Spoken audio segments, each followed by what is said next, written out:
Welcome back to Return My Capital. Today we're going to do a quick little side-by-side comparison of VOX and XLC. Those are the two primary ETFs for the communication services sector. VOX is by Vanguard, XLC is from SPDR, and again, both seek to track the communication services sector of the American Stock Exchange. We see over 5-year time frame. XLC hasn't been around quite a full 5 years, but performance is very similar between VOX and XLC. Up slightly on the 5-year, but certainly lagging the S&P 500, but we'll get there when we get there in this review. Over the past 1 year, VOX is down almost 15% compared to XLC, down almost 11%, so some outperformance. XLC compared to VOX over the past year. You might say, oh, it's only 3%, 4%, but considering that they're tracking the exact same sector, that is interesting.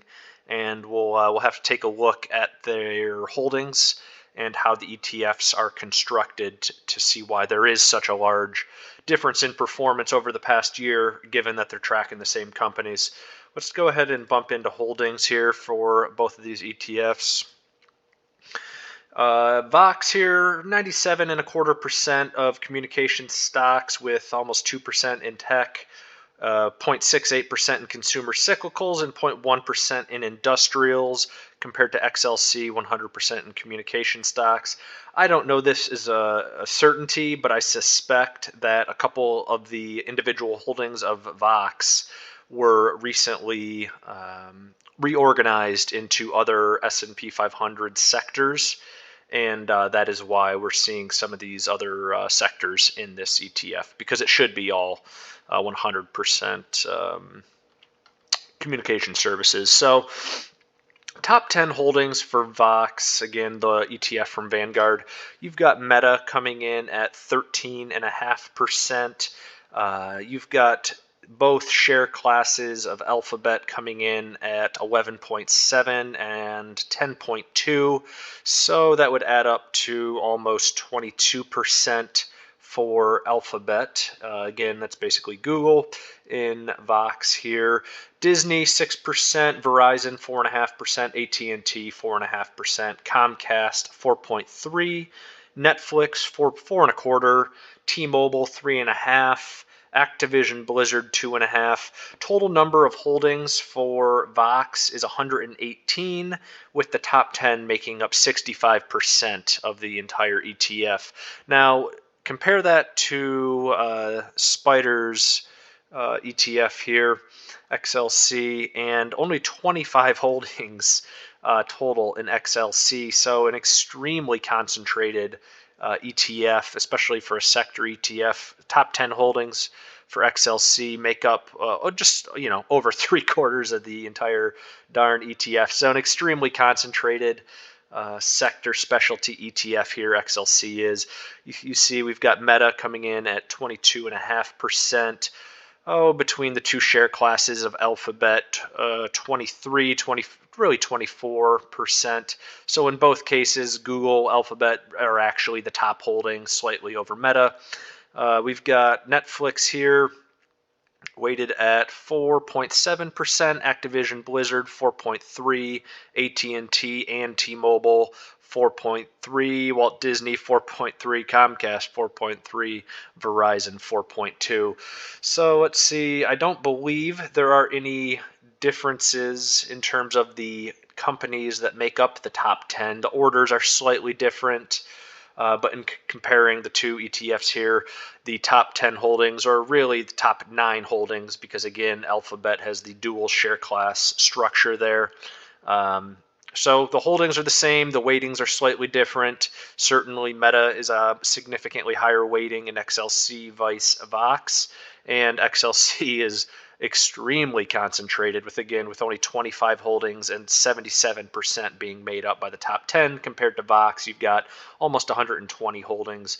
Top 10 does still make up 65% though. So really, when it comes to communication services, it's Meta and Google and everyone else. You follow those top two duopolies up with a little bit of little bit of Netflix, a little bit of Disney, your Verizon Verizon AT&T, T-Mobile, and then Comcast in there. It really does come down to Meta and Google leading the charge here for this sector. But as we did see, the performance has been significantly better for XLC, 4% difference over the past year. Taking a quick look at ratings, VOX, we've got a B plus momentum, A expenses, D plus, D plus, A, really the same type of grades.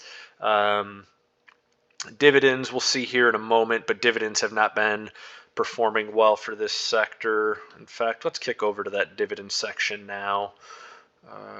Quickly touch on expenses for VOX and XLC, both of them coming in with an expense ratio of 0.1%, so that's very attractive compared to some of your actively managed ETFs where you're seeing 0.5% or over 1%. So again, 0.1% for both of these ETFs compared to the median of all ETFs, almost 0.5%. Let's get into dividends here. So dividend grades, obviously not going too hot for either of these. I would highlight the fact that for both of these ETFs, the majority of the top holdings are made up by non-dividend payers, right? We already touched on how heavily weighted Facebook or Meta and Alphabet or Google are. Disney was up there as well. All three of those are currently non-dividend payers until Disney hopefully reinstates at the end of the year. So we see dividend yield. Again, we would expect these to be similar given that they're made up of the same companies with only slightly different weightings, 0.88%, 0.86%. Payout ratio, well, it's not going to really be a thing for the ETFs. So for VOX here, 30 cents will be paid out was just paid out on March 29th, and 15 cents was just paid out from XLC per share on March 23rd. Let's take a look at what's been going on with this dividend yield here over the last 5 years for both of these. So dividend yield has been extremely inconsistent. I mean, let's take a look at VOX here on the left. Back in 2019, we had a yield up around 4%. Compare that to today, around 1%. XLC, on the other hand, has been a lot more stable. Again, they were formed, I think, end of 18, start of 19. So XLC, the dividend's been a little bit more consistent. I would anticipate that the rapid reduction in dividend yield on VOX is due to a reconstruction of the holdings.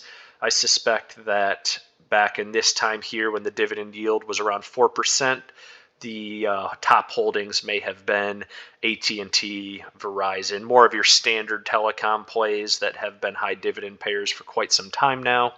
And now that has been changed up with non-dividend payers of Meta and Alphabet making up the top.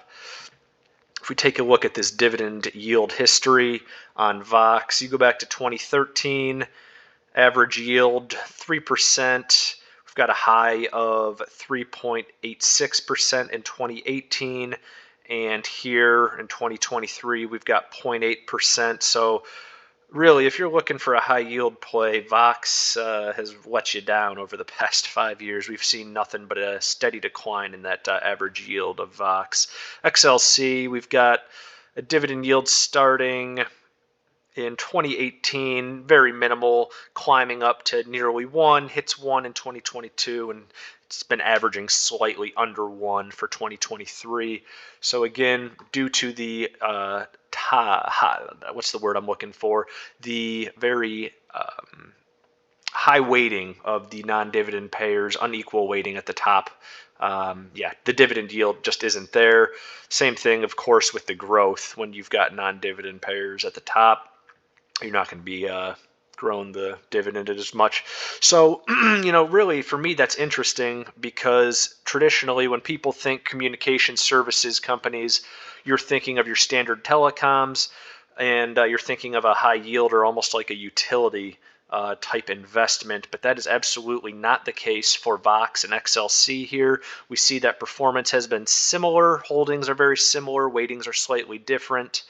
But again, if you're looking for dividend yield now, if you're looking for dividend growth, these two are not the way you would want to play the communication services sector. That's not really what I was expecting going into this review, but it does make sense when you break down what actually makes up these funds. If you're looking for yield out of your communication sector, you're going to have to go with individual investments into your Verizons, your AT&Ts, even though they did have a recent cut. More of your standard telecom plays, because these ETFs are dominated by growth companies. So yeah, I just want to do a quick little side-by-side comparison. I personally own XLC. I've taken a look at VOX, but just felt like XLC fit what I was looking for more out of this sector, and frankly, the performance has been slightly better. So I hope you enjoyed this. Hope you got a little something from it. Maybe thought it was interesting, just like I did, of what this sector has done recently and what the dividend has done for the primary ETFs covering the communication services sector. So again, hope you enjoyed it. Thank you for watching. If you don't want to miss any of these ETF reviews that I've been rolling out and will continue to roll out, please like and subscribe so you don't miss any of the content. Try and do daily shorts, just fun content to take a look at. And yeah, we're going to keep this gravy train rolling and keep pumping out the content as long as someone wants to listen to it, watch it. So thanks for watching. Take care. Enjoy your weekend. Let's make some money. Bye-bye.